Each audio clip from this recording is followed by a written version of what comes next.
안녕하십니까? 사랑, 희망, 생명을 전하는 복음방송 진리의 뜰입니다. 오늘은 64장 운명 지어진 백성입니다. 여러분, 이 운명은 누가 지은 걸까요? 주님께서 멸망하도록 운명을 지어 놓으신 걸까요? 아니에요. 예루살렘의 운명은 예수님께서 지어 놓으신 운명이 아니라 백성들 스스로가 선택에 의해서 만들어진 운명이라는 거예요. 이제 지난주에 우리가 첫 번째 그 순환주간 일요일 날 예수님께서 예루살렘에 입성하시는 중간에 성을 보시면서 통곡하지 않으셨습니까? 주님께서 그 아름다운 도성 예루살렘 성전을 보시고 왜 통곡하셨을까요? 네, 멸망할 것이기 때문에 통곡하신 것은 아니에요. 물론 그것도 마음이 아파서 통곡하셨지만 실제로 예수님께서 정말 안타까워하시고 통곡하신 이유는 살 수 있는 길이 있음에도 불구하고 그 길을 예루살렘이 거절하고 멸망의 길로 갔기 때문에 주님께서는 통곡하셨다는 거예요. 여러분, 죽을 수밖에 없기 때문에 죽는다면 그건 안타깝지만 어쩔 수 없는 거예요. 그러나 살 길이 있는데도 불구하고 잘못된 선택으로 죽는 길을 갈 때 얼마나 그것을 바라보는 주님의 마음이 안타까우셨겠습니까? 그렇지 않겠습니까? 주님께서는 그 도성을 바라보시고 통곡하고 계셨는데 주님의 그 통곡을 바라보면서도 백성들은 예수님의 통곡의 의미를, 그 눈물의 의미를 깨닫지 못했다라는 거예요. 여기 이렇게 되어 있습니다. 그들은 이스라엘의 형편을 참으로 이해하지 못하였으며 예루살렘에 임하게 될 형벌도 알지 못하였다. 그래서 주님께서는 이날 하나의 의미심장한 실물 교훈을 통하여 제자들에게 예루살렘의 운명과 그들의 개인의 운명과 하나님 백성의 운명이 어떤 것인지를 하나의 잊혀지지 않는 실물 교훈을 통해서 이 백성들에게 알려주시는 모습을 보게 됩니다. 그들은 망할 거라고 생각했을까요? 안 했을까요? 안 했다라는 거예요. 그리고 왜 망하는지도 전혀 알지 못했다는 거예요. 이유조차. 그래서 구주께서는 이스라엘의 파멸의 원인과 확실성을 제자들에게 가르쳐 주시고자 하셨다 하면서 이제 한 무화과 나무의 비유를 통해서 그들의 운명을 행동화된 비유로 알려주시는 모습을 보게 됩니다. 자, 이제 지난번에 이어서 이제 첫 번째 예수님께서 예루살렘에 입성하셨을 때 많은 사람들이 도대체 이 사람이 누구냐라는 이런 질문이 오갔고요. 성령께서는 마지막으로 이들에게 구원의 호소를 하시기 위해서 끊임없이 예언적 음성으로 백성들에게 예수님에 대한 예언을 구약에서 이루어진 모든 예언들을 예언적 음성으로 들려주시는 모습을 보게 됩니다. 그러나 여기 보면 그러나 그들은 그것을 영감의 음성으로 받아들였다, 받아들이지 않았다. 마지막 순간까지도 호소하는 그 음성을 유대 백성들은 여기 보면 거절했다는 거예요. 그리고 오히려 그 간절한 호소를 분노와 놀라움으로 백성들이 호산나를 부를 때 그것을 하지 못하도록 지도자들이 압력을 가하는 모습을 보게 됩니다. 그러면서 그 자리에서 백성들 사이에 여러분 이런 입성의 사건이 있었을 때 로마의 군인들이 몰려오지 않았겠습니까? 이게 도대체 무슨 쿠데타냐? 호산나를 부르면서 왕이 입성하는 모습을 보았을 때 로마 관원들이 이것을 진압하기 위해서 아마 몰려왔을 거예요. 3.1 운동처럼 독립운동이 일어났나 보다라고 이제 거기에 있었을 때 이 유대 지도자들이 그들에게 예수님을 반란의 괴수로 고발하는 모습을 보게 됩니다. 그들은 예수께서 성전을 점령하여 예루살렘에서 왕로로 탄다고 말하였다. 그럴듯합니까? 그래서 이제 그런데 예수님께서는 이때 뭐라고 말씀하셨냐면 그러나 주님께서는 슬픔과 비범한 권능으로 말씀하셨다라고 얘기하면서 주님은 내가 여기에 왕이 되려고 온 것이 아니라 예수님은 침착한 음성으로 당신은 현세의 통치를 위하여 오시지 않았음을 다시 한번 선언하심으로써 그 소란스러운 군중들을 잠시 동안 조용하게 하셨다라고 말씀하십니다. 이것이 사실은 비상상태 아니겠습니까? 로마 관리의 입장에서는 분명히 왕으로서 나귀를 타고 입성하신 현장범이었고요. 사람들이 다 호산나 왕을 외쳤기 때문에 이것은 분명히 쿠데타였어요. 제사장들과 관원들이 그렇게 고소했을 때 그들은 그것들을 그냥 받아들일 수 있었는데, 여기 놀랍게도 이 로마의 군인들은 그 지도자들의 고발을 받아들인 것이 아니라 예수님의 침착하신 말씀을 받아들이는 모습을 보게 됩니다. 그분은 소리 지르지도 않고요. 여기 이렇게 되어 있어요.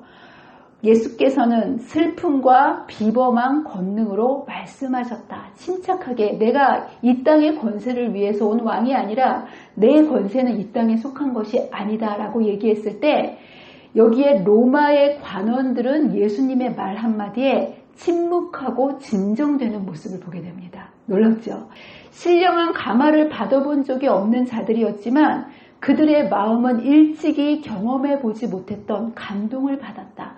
단지 예수님의 침착한 말 한마디에 쿠데타를 진압하려고 무기를 들고 막 달려온 이 로마의 군인들이 압도당하는 모습을 보게 됩니다. 왜 그랬냐면 침착하고 엄숙한 예수님의 얼굴에서 그들은 사랑과 자비와 조용한 품위를 읽을 수 있었다. 이분이 진짜 이 쿠데타를 일으키는 그러한 왕이 아니구나라는 것을 진심으로 느낄 수 있었다는 거예요.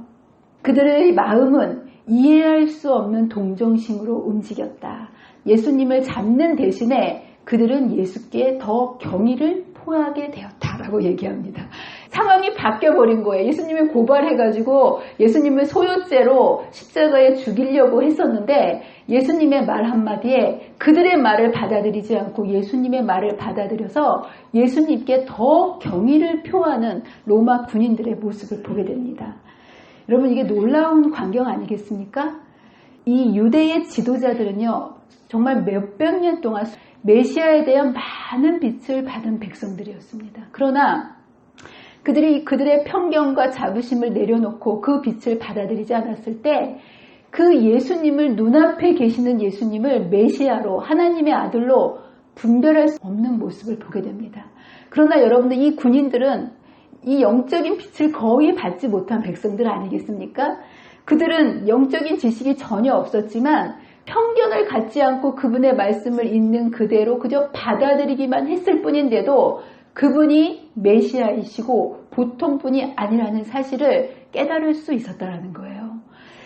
참 이 인간의 자부심과 종교적 자부심이 빛을 가리는 가장 큰 장벽임을 보게 됩니다. 여러분들이 신앙 열심히 하고 많은 교회를 다녔다 하는 이러한 종교적 자부심이요, 그것을 통해서 예수님을 받아들이는 하나의 디딤돌로 작용하지 않는다면 그 종교식 자부심이 내 의롭게 살아가는 그 모습이 뭐로 작용을 하게 되냐면 예수님을 알아보지 못하게 하는 장애물로 작용할 수밖에 없는 슬픈 현실을 보게 됩니다. 저와 여러분이 주님을 향한 열심이 주님을 정말 사랑하도록 여러분의 마음을 온전히 주님께 굴복하심으로 그분을 분별할 수 있는 분별력을 갖게 되시는 저와 여러분이 되시기를 간절히 바랍니다. 성령을 거절할 때 예수님을 분별할 수 있는 사람이 아무도 없고요. 지금도 이제 마찬가지인 모습을 보게 됩니다. 이런 이스라엘 백성들을 위해서 주님께서는 그 다음날 열매 없는 무화과 나무를 저주하심으로 그들의 상태가 어떤지, 그들의 이렇게 예수님을 거절한 결과가 어떤지를 이제 말씀을 통해서 전해주시는 모습을 보게 됩니다.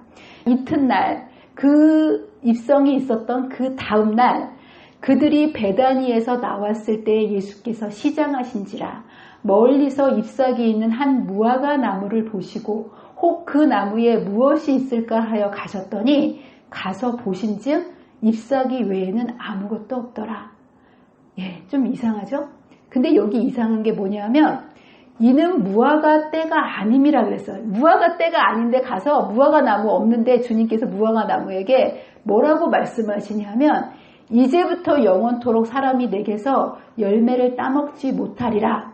나무한테다 대고 배고픈데 열매 없다고 저주하신 거예요. 화풀이 하신 거예요. 여러분들 사람도 아니고 뭐에다 대고 화풀이 하셨다고요?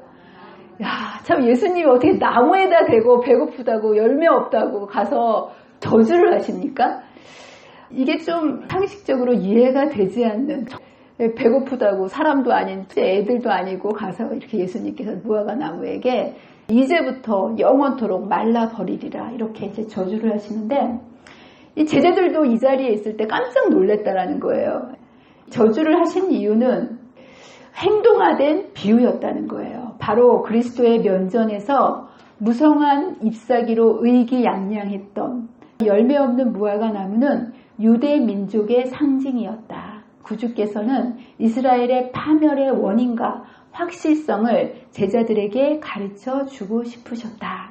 행동화된 말로 하는 교훈도 있지만 여러분 눈으로 보고 확인할 수 있는 교훈이 훨씬 더 효과적이고 강력하지 않습니까?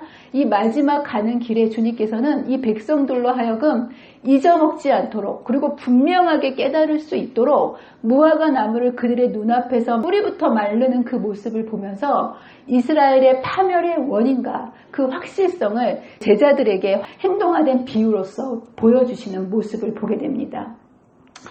여러분 무화과 나무 아십니까? 보셨습니까? 무화과 나무의 특징이 뭘까요? 무화과니까 뭐가 없을까요? 꽃이 없어요. 근데 이거는 말이 그렇지 꽃이 없는 나무는 없어요. 눈에 보이는 꽃은 없는데요. 무화과 나무의 특징은 뭐냐면 무화과 꽃은 없는 것 같은데 꽃이 어디 있냐면요. 열매 속에 있습니다. 열매 속에. 나중에 무화과를 보세요. 열매 속에 있는 게 무화과 나무의 꽃이라는 거예요. 또 하나 무화과 나무가 다른 나무와 다른 특징이 있는데 보통 나무는 꽃이 피고 아니면 잎이 나고 꽃이 피고 그 순서대로 그 다음에 열매가 맨 나중에 달리지 않습니까? 그런데 무화과 나무는요. 열매가 먼저 달려요. 그리고 열매가 다 익으면 그 다음에 뭐가 나기 시작하냐면 잎이 나기 시작합니다. 그래서 잎이 있다는 얘기는 반드시 열매가 있다는 거예요. 그래서 예수님께서 이날 이 잎만 무성한 나무에게 가서 저주하시고 이렇게 하신 이유는 뭐냐면 잎을 보고 가셨는데 잎이 있으면 열매가 있어야 되는데 열매가 없기 때문에 그 나무를 저주하시는 모습을 보게 됩니다. 이것은 하나의 비유였고요. 비유는 하나하나의 뜻이 있다는 거예요. 그래서 하나하나 비유니까 적용을 해야 되겠죠. 그래서 무화과 나무의 과수원은 뭐를 의미하냐면요. 이 세상의 모든 민족을 의미합니다. 이제 무화과 과수원이 있었는데 거기에 수많은 무화과 나무가 있었다는 거예요. 그리고 이것은 온 세상을 의미합니다. 그리고 거기에 단 한 그루 잎이 무성한 때가 아니었지만 잎이 무성한 하나의 나무가 있었는데 그 나무는 이스라엘 백성들, 잎만 무성했던 이스라엘 백성들을 상징했다는 거예요. 오늘 이제 이 잎만 무성한 열매 없는 무화과 나무의 상징이었던 이 모습을 한번 공부를 해보도록 하겠습니다. 잎이 무성하다는 이야기는 다시 말해서 무슨 얘기일까요? 여러분, 나무가 무성하려면 어떨 때 무성해집니까? 햇빛이 쨍쨍하고 거름이 풍성하고 물이 잘 공급되면 나무가 무성하지 않습니까? 물도 없고 햇빛도 않는데 무성한 나무 보셨습니까? 아니, 그늘에 있으면 무성할 수가 없죠. 여기에 무성하다는 얘기는 일조량과 영양 상태가 굉장히 잘 공급된 나무였다는 거예요. 어떤 나무들보다 거기에 있었던 다른 무화과 나무들은 잎이 없었잖아요. 그렇죠? 근데 이 나무에게는 유독 잎이 많았다는 얘기는 다른 나무들에 비해서 햇빛도 더 많이 받았고 영양도 훨씬 더 많이 갖고요. 물도 잘 공급받았다는 것을 의미합니다. 이것은 이스라엘 백성들의 상태였어요. 그들은 다른 민족들보다 기회와 특권이 그들에게 주어졌다는 거예요. 그들이 세상에서 축복이 될 수 있는 열매를 맺도록 하나님께서는 그들에게 선물을 아낌없이 주셨다. 선민으로 선택하셨고요. 다른 민족들보다 많은 복을 이스라엘 백성들에게 주셨다는 거예요. 근데 왜 주셨냐? 이스라엘 백성들만 사랑해서 주신 것이 아니고 그들을 통해서 복의 근원으로 다른 사람들에게 그 복을 나눠주는 통로로 삼기 위해서 이들을 선택하시고 이들에게 많은 기회와 특권을 주시는 모습을 보게 됩니다. 그래서 여기 보면 유대인들은 하나님께 대한 충성을 고백함으로 모든 다른 민족들과 구별되었다. 그들은 하나님의 특별히 총애를 받았으며 다른 백성들보다 의로움을 주장하였다라고 얘기합니다. 근데 여러분들 문제는 잎이 많은 게 나쁜 걸까요? 아니에요. 잎이 많은 게 문제가 아니라 잎이 많은데 열매가 없다는 게 문제인 것을 보게 됩니다. 분명히 이것을 열매를 위해서 주신 빛과 수많은 영양분들을 이들은 물론 잎도 키워야 되겠지만 열매를 맺혀야 됐었는데 이 빛과 특권을 열매를 맺힌 데 쓴 게 아니라 잎만 무성하게 만들었다는 거예요. 잎은 뭐고 열매는 뭘까요? 나무가 무성해요. 잎만 무성해요. 이건 뭐를 의미하는 걸까요? 겉만 번지르했다라는 거예요. 내면적인 품성은 하나도 열매를 맺지 못하고요. 겉에 보이는 의로운 척하는 외식으로만 겉만 치장하는 이스라엘 백성들의 모습을 보게 됩니다. 여기 이렇게 지적하고 있어요. 그들은 지식을 자랑하였으나 그들은요 모세오경을 달달달달 어렸을 때부터 외웠어요. 말씀의 백성이었어요. 그들은 선행을 행했고요. 기도를 했고요. 구제를 했고 많은 일을 행했습니다. 그러나 그들은 하나님의 요구에는 무식하였고 위선으로 충만하였다. 어떤 의로운 행위로 겉모습만 다른 사람 보기에 경건의 모양만 흉내내고 있었다는 거예요. 열매 없는 나무와 같이 그들은 거만한 가지들을 높이 뻗고 외모는 화려하고 눈에는 아름다웠으나 잎사귀 외에는 아무것도 없었다는 거예요. 그들은 그냥 경건한 이러한 성전과 신성한 제단, 관을 쓴 제사장들, 인상 깊은 의식들을 가진 유대인들의 종교는 외모로는 아름다웠으나 겸손과 사랑과 자비는 부족하였다. 그들은 오직 다른 사람에게 의로워 보이는 그거, 거창하게 보이는 데만 그들의 모든 주신 특권을 쏟아부었고요. 그들의 에너지를, 그들의 마음, 품성을 단장하는 일에는 그 아무것도 하지 않은 모습을 보게 됩니다. 경건의 모양은 있으나 경건의 능력이 없는, 그리고 주님께서는 이들을 책망하시는 모습을 보게 됩니다. 여러분, 하나님은 외모를 보십니까? 중심을 보십니까? 여러분, 사람은 외모를 보지만 하나님은 중심을 보십니다. 하나님은 열매 맺기를 원하시는데 이들은 그들에게 주신 특권을 가지고 겉으로 보이는 외식과 의로운 행동으로만 그들의 삶을 치장한 그들의 모습을 보게 됩니다. 하나님께서 주신 에너지를, 은혜를 뭐를 위해 사용하고 계십니까? 이들만 이럴까요? 우리도 그럴까요? 우리도 다시 한번 생각해 보셔야 됩니다. 여러분, 이 교회는 외형도 중요하지만 우리 안에 진정 이웃을 향한 희생과 사랑과 봉사가 없다면 이들의 외식과 열매 없는 무화과 나무와 다를 게 없다라는 거예요. 오늘 이것을 책망하고 계시는 예수님의 모습을 보게 됩니다. 두 번째는요, 또 다른 이 열매에 대한 없는 의미가 있습니다. 여러분, 나무에게는 열매가 필수적일까요? 이파리가 필수적일까요? 농사 짓는 분들 한번 대답해 보세요. 나무에게는 열매가 이 자신의 생존에 필수적일까요? 잎사귀가 필수적일까요? 아유, 잘 모르겠다고 이렇게. 두 개 다 중요한데 당장 이 나무가 생존하려면 뭐가 진짜 필요할까요? 잎사귀를 통해서 광합성 작용을 하기 때문에 나무가 혼자 살려면요, 먹고 살려면 뭐가 나무에게는 필수적인 거예요? 잎이에요. 사실 열매는 따서 나무가 먹습니까? 따서 남 줍니까? 잎사귀를 통해서는 이게 광합성 작용을 해서 그 영양분을 빨아들이고 축적하고, 이게 나무의 생존을 위해서는 잎사귀가 필수인 거예요. 사실 열매는 아무리 맺어도 나무가 열매를 맺는 것뿐 없어요. 나무는 그저 자기 열매를 맺어가지고 남 좋은 일을 하는 거예요. 주님께서는 우리에게 뭐를 원하시냐 하면 남 좋은 일을 열매 맺기를 원하신다는 거예요. 근데 여러분, 궁극적으로 나무가 내가 당장 이득이 없다고 그냥 잎사귀만 무성하게 계속 있다면 궁극적으로는 나무는요, 그 수확만큼만 살고 죽습니다. 맞습니까?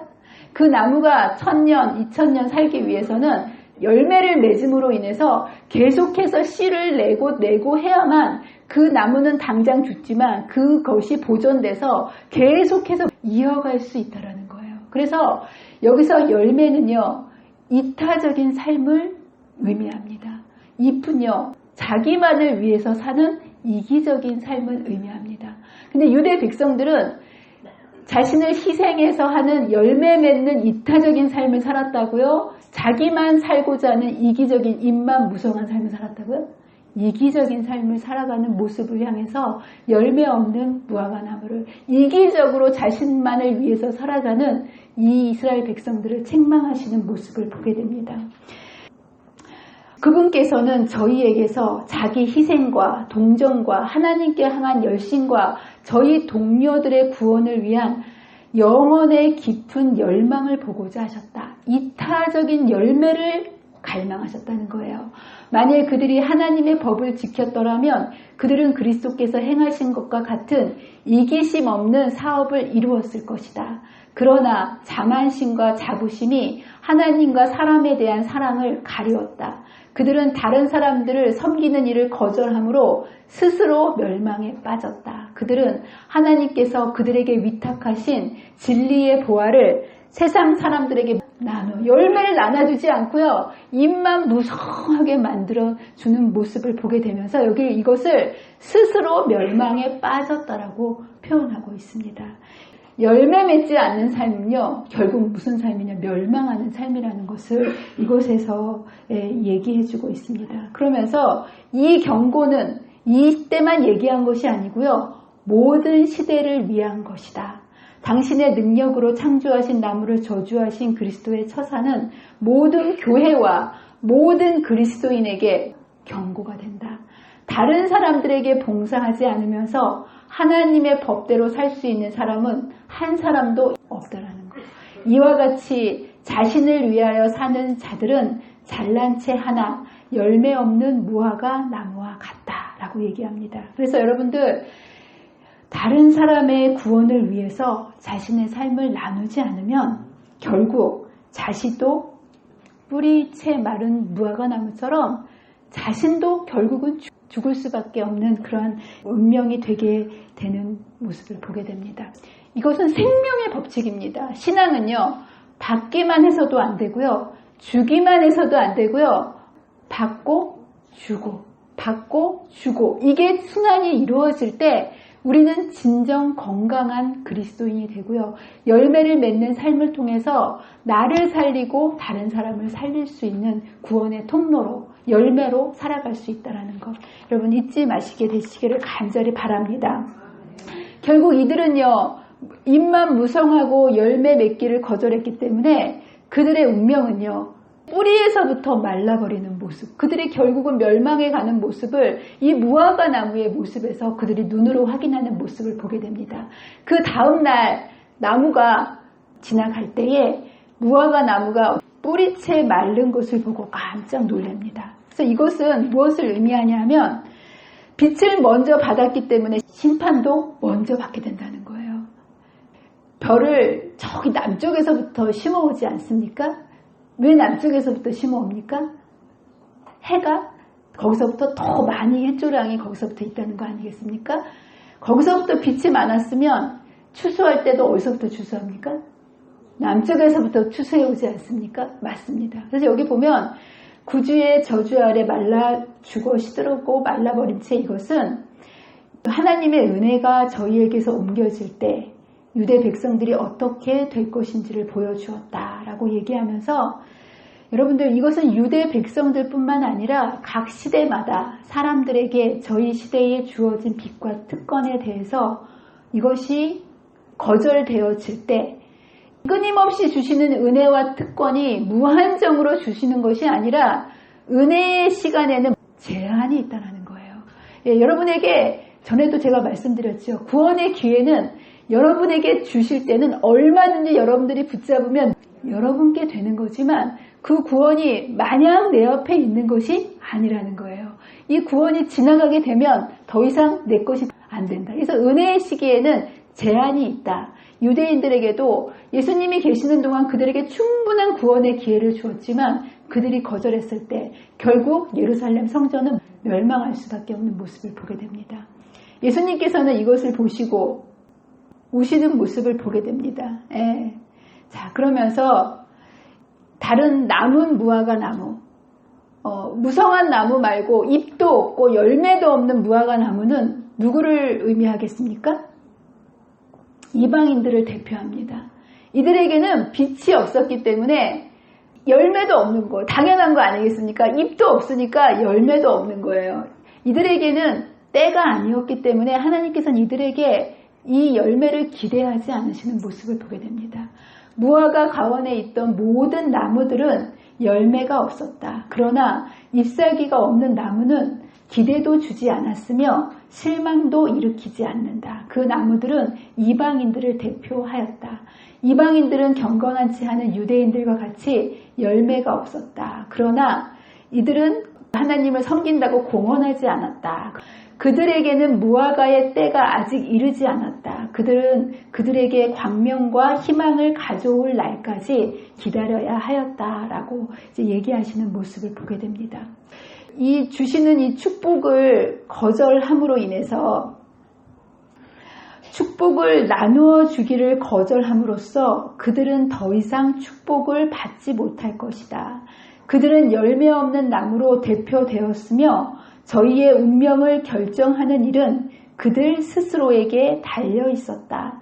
하늘이 주실 수 있는 모든 유익이 주어진 바 되었지만 그들은 증가된 축복으로서 유익을 얻지 못하였다. 그리스도께서 열매 맺지 않는 무화과 나무를 저주하신 행위로 그 결과가 나타났다. 그들은 스스로 저희 자신들의 멸망을 결정했던 것이다 라고 얘기합니다. 정말 여러분, 주님께서는요 우셨어요. 왜 우셨을까요? 이날 주님께서는 우셨는데 그분이 할 수 있는 모든 것을 구원하시기 위해서 다 하셨습니까? 다 하셨어요. 그런데도 왜 구원하지 못하셨을까요? 예수님이 힘이 없으셔서 이 예루살렘 성을 로마의 힘에서 구원하지 못하셨을까요? 왜 구원하지 못하셨을까요?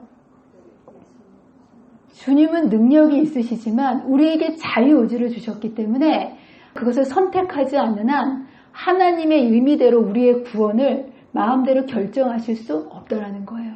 그래서 주님께서 우신 거예요. 여기 이렇게 되어 있어요. 예수께서는 운명 지어진 도성을 보시고 괴로운 나머지 우셨으나 예루살렘을 구원하실 수는 없으셨다. 그분은 모든 방편을 남김없이 다 쓰시고 선택할 수 있는 모든 것을 그들의 앞에 주셨어요. 여러분도 하나님께서 여러분의 앞에 구원하시기 위해서 수많은 기회들을 여러분 앞에 놓으셨습니다. 여러분 맞습니까? 예, 여러분에게 주신 그 기회들을 여러분들 걸로 붙잡으면 그 구원이 오늘 여러분의 삶에 이르게 됩니다. 그러나 이것을 거절한다면 주님도 이것은 어떻게 할 수가 없는 모습을, 주님께서 얼마나 이 예루살렘 성전을 구원하기를 원하셨는지 눈물을 흘리시지 않으셨습니까? 지금도 주님께서는 울고 계십니다. 여러분 앞에 수많은 기회들을 통해서 구원의 앞으로 초청하시는 그 구원을 기별을 주시면서 구원하려고 하시지만 여러분들이 이것을 거절한다면 하나님의 성령의 경고들을 거절한 이스라엘은 도움을 받을 유일한 방편까지도 거절하였다. 그들이 구원을 받을 수 있게 해줄 다른 능력은 없었다라고 얘기합니다. 주님께서 어쩔 수 없이 그들이 모든 것을 주셨지만 거절함으로 인해서 예루살렘의 운명이 결정되는 모습을 보게 됩니다. 근데 여러분들 열매를 맺어야 된다, 열매를 맺어야 된다라고 얘기하는데 그렇다면 부담되시죠, 여러분들? 열매는 어떻게 맺어야 되겠습니까? 오늘 괜히 왔다, 괜히 열매 맺어야 되는 부담감, 괜히 마음속에 가지고 간다 이렇게 생각을 하고 이제 가실 분이 있는데 그럴 분들을 위해서 제가 오늘 꼭 드리고 싶은 말씀이 있어요. 우리의 삶에 열매가 맺혀져야 하는 것은 분명하지만 여러분, 나무가 스스로 열매를 맺을 수 있는 나무가 있을까요? 나무는 절대로 스스로 탐스러운 열매를 맺을 수가 없어요. 나무가 열매를 탐스럽게 맺는 것은 누구에게 달려있을까요? 농부에게 달려있는 거예요. 농부가 얼마나 그 과수를 가지 전정을 쳐주고 거름을 주고 물을 주고 햇빛을 얼마나 잘 받느냐, 이것에 따라서 나무의 열매가 이렇게 맺는 것이죠. 나무가 쭉 무슨 노력을 한데 열매를 탐스럽게 맺을 수 있겠습니까? 여러분, 나무 스스로 열매 맺는 거 보셨습니까? 제가 살던 데 부천에는 소사라는 곳인데요. 거기가 유명한 게 복숭아예요. 근데 거기가 복숭아로 굉장히 유명한 곳이었는데 아파트 단지가 신도시가 되면서 복숭아 밭이요. 다 아파트가 들어섰어요. 그래서 제가 산에 올라갈 때 산 입구에 조금 그 복숭아 밭이 귀퉁이가 남은 밭이 있어요. 근데 그 밭을요. 아무도 돌봐주지 않으니까 제가 지날 때마다 뭐가 있나 보면요. 그냥 찌끄러기 같은 그런 복숭아들이 그냥 처량하게 달려있는 모습만 있지 복숭아 같은 복숭아를 제가 6년 동안 지나다니면서 한 번도 본 적이 없어요. 복숭아 나무가 스스로 열매를 맺을 수가 있다고요? 없다고요? 없는 거예요. 복숭아 나무의 운명, 나무 열매의 운명은요. 누구한테 있다고요? 농부에게 있고요. 농부가 할 일이 있고요. 나무가 할 일이 있다라는 거예요. 농부는 열심히 가꿔주는 것이 농부의 일이고요. 나무가 할 일은 그럼 뭘까요? 농부가 주는 대로 다 받으면 그거는 저절로 열매를 맺고 자랄 수 있다라는 거예요. 나무가 열매 맺지 않는 거는 받지 않기 때문이라는 거. 그래서 여러분들 하나님께서는 우리의 삶에 열매를 맺도록 하시기 위해서 끊임없이 우리에게 주십니다. 그렇지 않습니까? 그래서 성경은 이렇게 얘기합니다. 하나님이 세상을 이처럼 사랑하사 독생자를 주셨으니 이는 저를 믿는 자라. 주시는 건 무한정으로 구원을 위해서 모든 것을 주시는 거예요. 예수님께서 이스라엘의 구원을 위해서 모든 것을 하셨던 것처럼 우리의 죄로 인해서 죽을 수밖에 없는 우리를 위해서 하나님께서는 독생자만 주셨습니까? 아니에요. 대표로 독생자를 주셨다는 거고요. 아들을 주시니까 그 외에 우리의 구원을 위해서 안 주신 게 뭐가 있겠습니까? 모든 것을 그 순간순간마다 필요한 모든 것을 주시는데요. 문제는 그것을 마음의 문을 열고 받지 않으면 누구도 열매를 맺지 못하는 모습을 보게 됩니다. 주님께서 주시는 구원을 여러분 받기 위해서는 뭐가 필요하냐면 믿음이 필요합니다. 근데 이 믿음은 말씀으로 자란다는 거예요. 그래서 여러분들 사람이 열매를 맺기 위해서는요. 반드시 말씀을 받는 일, 말씀을 통해서 그 믿음을 갖게 되고 믿음을 통해서 주시는 구원을 받아들이는 일이 정말 절대적으로 필요한데요. 여기 이렇게 되어 있어요. 불신하는 유대인들과 같은 길을 걷고 있는 사람들이 이 시대에도 많이 있다. 불신하는 거예요. 주시는데도 그걸 믿지 않고 안 받으려고 하는 거예요. 성령께서 저희들의 마음에 말씀하셨음에도 불구하고 불신과 반항에 집착한다. 안 믿기로 결심하는 거예요. 여러분, 믿지 않기로 결심하는 사람은 아무리 많은 것을 주셔도 받을 수 있을까요? 없을까요? 없어요. 그와 같이 지금도 하나님의 말씀의 진리가 사람들의 행습과 저희의 타고난 경향과 조화되지 않으므로 많은 사람들이 진리의 빛을 거절한다. 말씀을 거절한다는 거예요. 사단의 충동을 받은 사람들은 하나님의 말씀을 의심하고 그들의 독자적인 판단을 따르기로 선택한다. 그들은 광명보다는 흑암을 선택한다. 우리의 삶을 변화시키시고 열매 맺는 품성으로 만드시고 우리의 삶을 통해서 다른 사람을 구원하시기 위해서 성령은 끊임없이 역사하시고 말씀을 우리에게 무한정 베풀어 주시지만 사람들이 그 말씀을 받기를 싫어한다는 거예요. 그러면서 그들은 영혼의 위험을 무릅쓰는 일을 한다. 그리스도의 말씀을 트집 잡았던 자들은 트집거리가 계속 증가되는 것을 발견하였으며 마침내 진리와 생명 되시는 분으로부터 돌아서 버리고 말았다라고 얘기합니다. 요즘 사람들이 말씀을 통해서 변화되지 않는 이유는 뭐냐면 사람들이 말씀을 받으려 하지 않기 때문에 영적 성장이 멈춰버린 현 시대의 모습을 보게 됩니다. 사람들은 더 이상 말씀을 받지를 않으려고 해요. 말씀을 통해서 우리의 삶이 변화되고 열매를 맺고 성장하게 되는데요. 사람들이 말씀을 받지 않는 시대가 되어버렸어요. 여러분들 요즘은요. 사람들이 설교를 선호하는 설교가 있어요. 목사님이 설교하는 게 아니고요. 백성들이 원하는 설교가 있다는 거예요. 어떤 설교를 좋아할까요? 사람들이. 요즘 사람들은요. 진리 그대로 말씀이 사람들의 심령 속에 전파돼야만 진리를 통해서 사람이 변화되는데요. 진리가 있는 그대로 전달되는 것을 싫어한다는 거예요. 말씀의 진리가 사람들의 행습과 저희의 타고난 경향과 조화되지 않으므로 진리의 빛을 거절한다고 하지 않았습니까? 진리를 싫어하는 거예요. 그래서 많은 교회들에서요, 진리의 말씀이 선포되지 못하고 있습니다. 대신에 사람들이 좋아하는 설교가 단위에서 설교되고 있는 거예요. 사람들은 요즘에 어떤 설교를 좋아하는 줄 아세요? 감동적인 설교를 하라고 요구합니다. 사람들이 좀 위로받고 싶다는 거예요. 교회에 오면 우리의 이렇게 삶을 지적해주는 그러한 설교 진리 말고 그냥 내 마음을 위로해주는 감동적인 설교를 하라고 요구합니다.